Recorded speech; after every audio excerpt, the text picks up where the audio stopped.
নমস্কার বন্ধুরা, আপনাদের আরও একবার স্বাগত জানাই পাবলিক ভিউ কলকাতাতে। বন্ধুরা, আইএসএল সিজন 10ও কিন্তু শেষ হয়ে গেল। আইএসএল সিজন 10-এর ইন্ডিভিজুয়াল অ্যাওয়ার্ড কে পেল, মানে golden boot, golden glove, golden ball, emerging player, runner up দল কত টাকা পেল, চ্যাম্পিয়ন দল কত টাকা পেল, আজকের এই ভিডিওতে কিন্তু সমস্তটা আপনাদেরকে জানাবো, তাই অবশ্যই শেষ পর্যন্ত দেখবেন। তো চলুন ভিডিওটি শুরু করি। তো সবার প্রথমে বেস্ট গ্রাসরুট অ্যাওয়ার্ডটা কিন্তু পেয়েছে এফসি গোয়া দল। বেস্ট গ্রাসরুট মানে তরুণ প্লেয়ার থেকে একদম ভালো লেভেলের খেলোয়াড় পৌঁছানো, সেটাকে বলে গ্রাসরুট, মানে একদম মাটি থেকে ভালো জায়গায় এনে খেলোয়াড় তৈরি করা।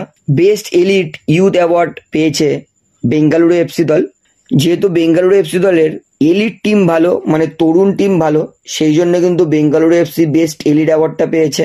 বেস্ট পিচ মানে বেস্ট গ্রাউন্ডের অ্যাওয়ার্ড পেয়েছে জামশেদপুর এফসি, মানে সব থেকে ভালো মাঠ মেনটেন করা, মাঠ পরিচালনা করা কিন্তু জামশেদপুরের হয়েছে, সেই জন্য বেস্ট গ্রাউন্ড অ্যাওয়ার্ডটা জামশেদপুর পেয়েছে।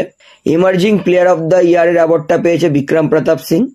সিজনের হাইয়েস্ট গোল স্কোরার অর্থাৎ গোল্ডেন বুটের অ্যাওয়ার্ডটা পেয়েছে কেরালা ব্লাস্টার দলের স্ট্রাইকার ডিমিট্রিয়াস ডিয়ামান্টকাস। তিনি সব থেকে কম সময় 13টা গোল করেছে। রয় কৃষ্ণা তিনিও 13টা গোলে ছিলেন, কিন্তু যেহেতু ডিয়ামান্টকাস সব থেকে কম সময় 13টা গোল করেছিল, সেই জন্য ডিয়ামান্টকাস পেয়েছে। বেস্ট গোলকিপারের অ্যাওয়ার্ড পেয়েছে পূর্বাল আচেংপা। আমি আপনাদেরকে আগেই বলে দিয়েছিলাম, যদি ফাইনালে ভিশাল ক্যাথ ক্লিনশিট রাখতে পারে তাহলেই কিন্তু ভিশাল ক্যাথ বেস্ট গোলকিপারের অ্যাওয়ার্ডটা পাবে।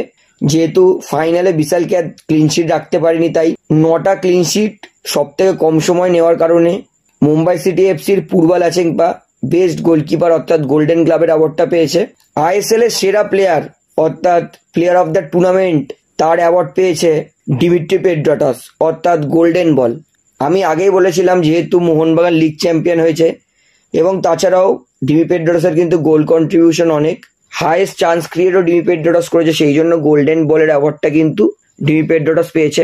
রানার আপ দল অর্থাৎ মোহনবাগান দল 2.5 কোটি টাকা পেয়েছে, এবং ISL trophy winner Mumbai city FC তারা আইএসএল এর ট্রফি পেয়েছে প্লাস 6 কোটি টাকা ক্যাশ প্রাইজ পেয়েছে। অর্থাৎ এটাই হচ্ছে আইএসএল সিজন 10-এর সমস্ত পুরস্কারের লিস্ট। তো সমস্তটা আপনাদেরকে জানিয়ে দিয়েছি, আশা করি সমস্তটা আপনারা বুঝতে পেরেছেন।